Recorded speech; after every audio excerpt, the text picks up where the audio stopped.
और आइए अब रुक करते हैं सीधे प्रयागराज का। हमारे साथ आशीष जुड़े हुए हैं, सीधे प्रयागराज से संगम की रेती में मौजूद हैं। और आशीष, कल का दिन बहुत बड़ा है। कल देखिए माघ पूर्णिमा का 5वां स्नान है, बहुत बड़ा चैलेंज है प्रशासन के लिए। तमाम जो कल्पवासी हैं वो भी लौट जाएंगे अपने मंदिरों में, मठों में। क्या किस प्रकार की व्यवस्थाएं हैं, कितने श्रद्धालुओं के आने की उम्मीद जताई जा रही है आशीष? देखिए, जब कल जिस तरीके का कल्पवासी भी लौट जाएंगे और एक अमृत स्नान है जो कि काफी महत्वपूर्ण है। माघ पूर्णिमा का ये स्नान के लिए श्रद्धालु पूरे देश भर से कल यहाँ पर आएंगे। और ये क्योंकि ये माघ पूर्णिमा के स्नान के बाद अब शिवरात्रि का ही स्नान अमृत रह जाएगा जो माना जाता है। तो कल कहीं ना कहीं जो कुंभ मेले की शान कह सकते हैं कल्पवासी, वो अपने अपने क्षेत्र में चले जाएंगे। इसको लेकर तैयारियां जो है वो प्रशासन ने बहुत मजबूत तरीके से की है, जिसमें उन्होंने सारे घाटों पर जो सीसीटीवी है उससे उनकी स्ट्रेंथ को चेक कर रहे हैं कि उनकी कैपेसिटी कितनी है, वहां पर कितने लोग एक साथ नहा सकते हैं। इसके लिए मॉनिटर करने के लिए उन्होंने एक वॉर रूम का पूरा बनाया है। दूसरी तरफ जिस तरीके से जो व्हीकल्स हैं, जो आ रहे थे व्हीकल, उनको रोकने के लिए प्रयागराज के बाहर ही कई सारी ऐसी पार्किंग को दिया है जिससे कि वो अपनी पार्किंग को वहां पार्क कर सकें, जिसके बाद वहां से उनको हालांकि पैदल ही आना होगा। ये सारी व्यवस्था आशीष, आपने व्हीकल्स की बात करी, कल हम लगातार तस्वीरें दिखा रहे थे। चूंकि जाहिर सी बात है बहुत बड़ी चुनौती है प्रशासन के लिए। किस प्रकार से निदान हुआ, कैसे हमको ट्रैफिक जैम से निजात मिला है? चूंकि मुख्यमंत्री स्वयं हस्तक्षेप करते हैं, उसके बाद तमाम आला अधिकारी वहां पर मौजूद होते हैं। किस प्रकार से इतनी बड़ी चुनौती से निपटा गया आशीष?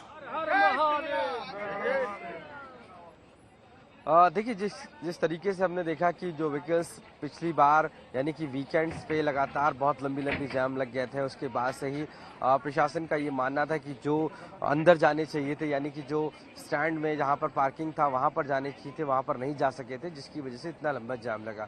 और अब जो उनकी कैपेसिटी है वो तकरीबन 5 लाख व्हीकल्स की कैपेसिटी है जहां पर वो कार को पार्क किया जा सकता है। और ये हर प्रयागराज के अलग अलग जोन्स में बनाए गए हैं। तो अमूमन माना जाता है कि जो अमृत स्नान होगा उस दिन तकरीबन 2 से 2.5 लाख ही कार की पार्क की कैपेसिटी है वहां पर पहुंचेंगे। तो ये तो साफ है कि प्रशासन पूरी तरीके से तैयार है और ऐसी पार्किंग्स के लिए वहां से उन लोगों को पैदल आना होगा संगम तक और संगम में स्नान करना होगा। हालांकि जो पॉन्टून पुल है उनको भी बंद किया गया है, जो 30 पुल है, क्योंकि जो श्रद्धालु हैं वो एक किनारे से दूसरे किनारे ना नदी पर आ सकें, इस वजह से भी पॉन्टून पुल को अमृत स्नान के दिन बंद कर दिया जाता है, क्योंकि उनकी और ज्यादा भार ना हो, वेट ना हो, जिससे कि पॉन्टून पुल भी ऐसी डैमेज स्थिति में ना आ जाए।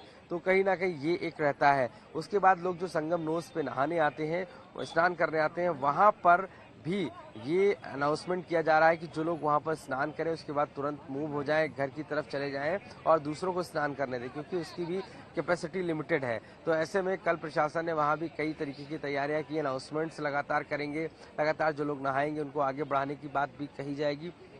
इन सभी को प्रिपेयर किया गया है और आज से ही प्रशासन ने इसको लेकर शाम से ही पॉन्टून पुल बंद किए हैं। कल वीआईपी मूवमेंट पूरी तरीके से बंद रहेगा, वहां पर किसी प्रकार का मूवमेंट नहीं होगा।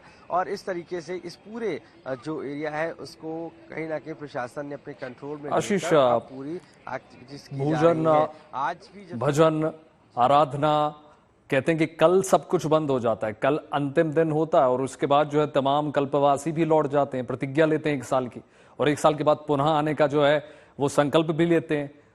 इसको लेकर किस प्रकार की व्यवस्था है? क्योंकि कल बोल रहे हैं कि देखिए फिर से तिल रखने तक की जगह नहीं होगी। तमाम श्रद्धालु ऑलरेडी पहुंच रहे हैं, तमाम श्रद्धालु रास्ते में हैं।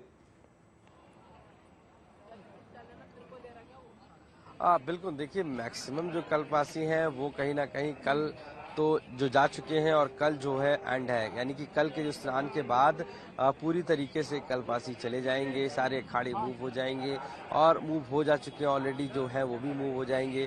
तो ये तो माना जाता है कि कल के स्नान के बाद जो श्रद्धालु हैं वो जो पहुंच रहे हैं वो मानते हैं कि ये आखिरी स्नान है, ये 144 वर्षों बाद जो कुंभ आया है उस कुंभ का ये अमृत जो स्नान होगा, जो ये दिन है माघ पूर्णिमा का, वो बहुत महत्वपूर्ण हो जाता है और उसी के लिए कल का इंतजार सभी को है। इसलिए जो पहले से लोग यहाँ पर रुके हुए हैं वो तो है ही है, इसके साथ साथ नए श्रद्धालु भी लगातार मूव करके यहाँ पर पहुंच रहे हैं। बिल्कुल आशीष, क्योंकि देखिए 5वां और अंतिम स्नान उसे को हम कह सकते हैं, हालांकि अभी और स्नान बाकी हैं, लेकिन कल जो है एक तरीके से बोल सकते हैं समाप्त हो जाएगा, तमाम कल्पवासी लौट जाएंगे। तमाम जानकारी के लिए धन्यवाद आशीष।